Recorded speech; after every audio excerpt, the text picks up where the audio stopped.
I recently posted an update about everything I'm fermenting, but in this one, we're going to be focusing on the apple port.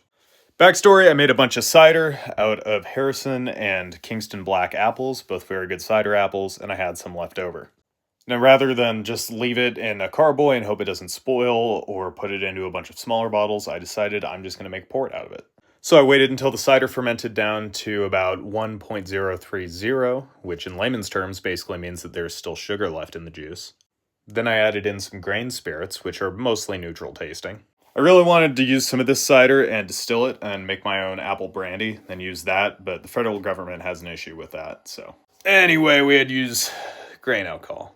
So by adding that grain alcohol into here, it brought up the ABV up to like 18 or 20%, which killed off all the yeast and anything else in there.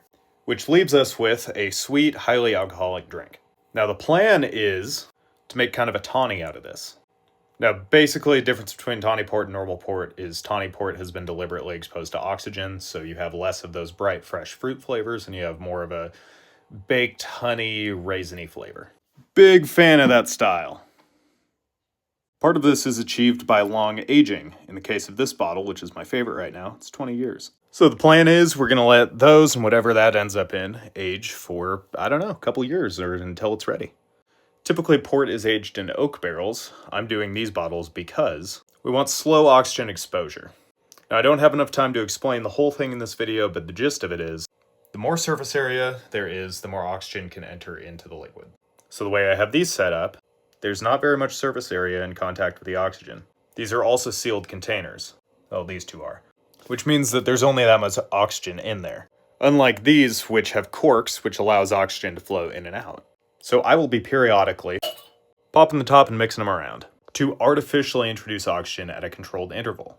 Now with this one, I'm going to try making Madeira out of it, which just means finding a way to seal that semi-permanently and then throwing it in my attic. Now the high temperatures in my attic should hopefully lead to kind of a caramelization of the flavors, which sounds real good. Now we're going to take some of our leftover and try it. I'm curious because I tried this right after I added in the grain alcohol and it was pretty gross. It was like apple syrup with vodka. Now it's been a couple months and we will see. It's less bad. It doesn't smell like apples and rocket fuel. That's actually really good. There's still a split between the apple flavor and the alcohol flavor, but it's not nearly as bad as it used to be.